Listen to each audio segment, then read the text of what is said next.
to climb Rakaposhi Mountain, 25,550 feet high, a mountain which had not been climbed by man before. The expedition was privately organized by the undergraduates of Cambridge who came to Pakistan in the summer of 1954, and along with Pakistani members who joined it, it made an attempt to climb this mountain. This is their story. It was a poor man's expedition. It was entirely a private enterprise, and they didn't have many funds either to support them. The expeditions came, part of it by road and part by sea, assembled at Karachi and moved to Rawalpindi.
We follow the course of the river all the way, and it's a pretty hazardous flight.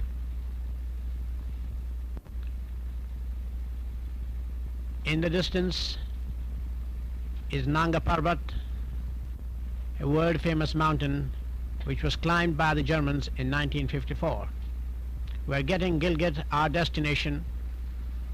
You see these small villages tucked in the mountains all the way. The life is pretty hard for these people. Gilgit Airport is a very small one with a river on one side and mountains on the others. And these aeroplanes just manage to get in and get out. Sometimes these aeroplanes can't even get in, and the arrival of the aeroplanes is always an occasion for celebrations. The local dignitaries, friends, relatives, they all come and receive the passengers who have arrived, and there is a bit of a ceremony. Generally the guard turns out and is received by the dignitary. And many other local officials who have come to meet the party. It's a great sight to watch the aeroplane arriving and leaving. The expedition moves to the house of the resident, what you may call the governor of the area. He has a beautiful house with a lot of fruits and flowers at this time of the year. He's a gentleman in the middle with a white shirt, surrounded by members of the expedition. On his left is George Band, who's one of the finest mountaineers, and on the extreme left with the camera is Dr. Tisa, the leader of the expedition. We were entertained by him, and as a matter of fact we stayed there at his house. The flowers at this time of the year are in full blossom, and it's extremely picturesque sight around the governor's house. Gilgit Bazaar is world famous. It is the famous caravan route to Kashgar, Central Asia, now of course no longer available to the free world because it's behind the Iron Curtain in Red China. But the bazaar is still full of people, tribes and men from many parts of Central Asia. The expedition starts from here on its way to Baltit. This is the Gilgit River, and the bridge is just wide enough for a jeep to go across it. And the road from there onward is part of the way, dry riverbed. From here the road goes up into the hills, and most of this road is made by hand. There's no machinery available, and when there's a big rock like this, they go underneath it, as you notice. The road follows the Hunza River. There's a mountain on one side and the deep, fast-flowing river on the other side. But these drivers are pretty good in driving over such hazardous roads. And in many places there's a danger of falling rocks.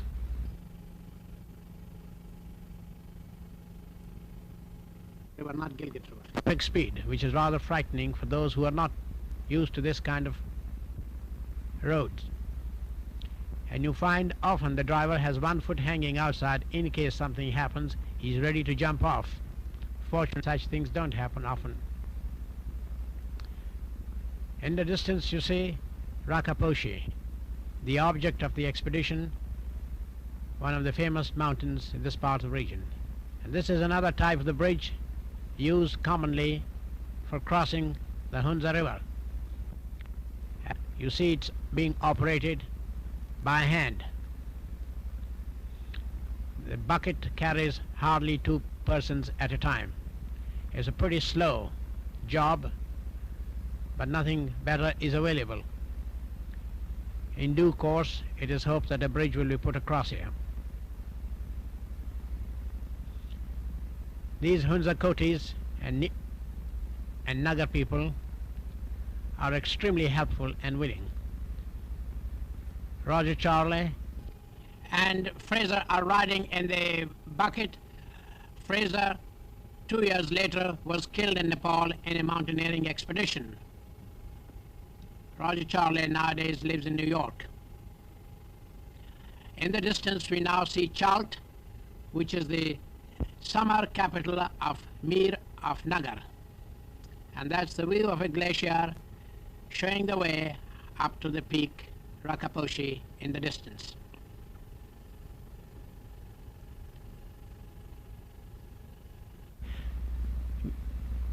This is another type of bridge crossing from Nagar state to Hunza. The Mir of Hunza sent us horses and a party to receive and escort us to Baltit, the capital of Hunza. The beginning of the road is what you see, and what a rugged road too. When there's a storm or a landslide, the road disappears right down into the river, which you see in the distance. And many people, and I don't blame them either, for the hazardous ride you may have to. The local people don't mind, they're quite good at it. They will even gallop on this kind of road. But the members of the expedition were rather frightened, and they preferred to walk, and so you see the horse being led by the man who brought it.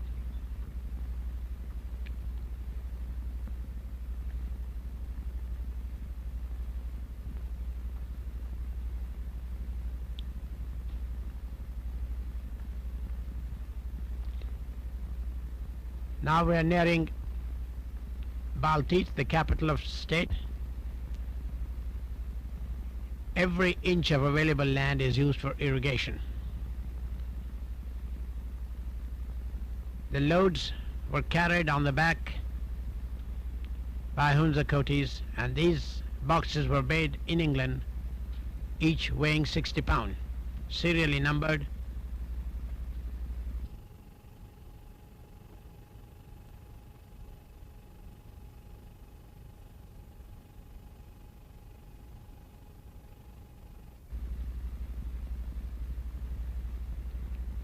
These men would do about 10-15 miles a day very happily.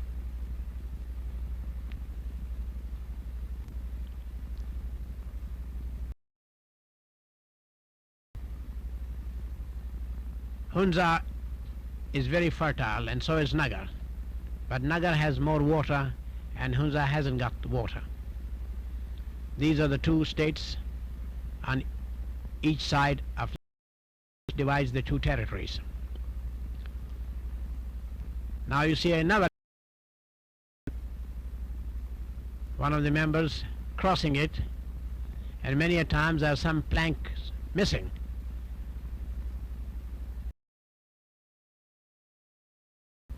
If you're not used to it, with missing planks and the having some difficulty in doing it. And there's always a man at the far end waiting for him in case he gets into difficulties. The water is pretty fast at this time, rushing from the mountain tops. The local people are so used. In the distance is the Golden Peak, still 9,000 feet high. It's called Golden Peak because the sun, when it shines against it, the expedition is now arriving at Nagar, the capital of Nagar state, where we were invited by the Mir to be his guest and to attend the harvest festival, which is called Ginani. This is held every year to celebrate the harvest festival. It is like Thanksgiving in United States. They take their crops through, collect the fruit, cut the grass, store up for the winter. They have a long winter when the whole country is covered with deep snow, and they don't go down into the plains but stay in their homes, animal and cattle. The arrival of the party was always a great.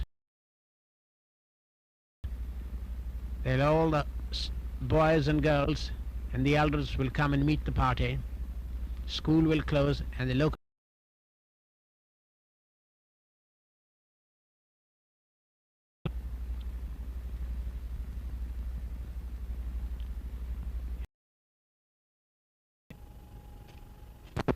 the flag represents the state. This is the Mir himself, a very fine horseman.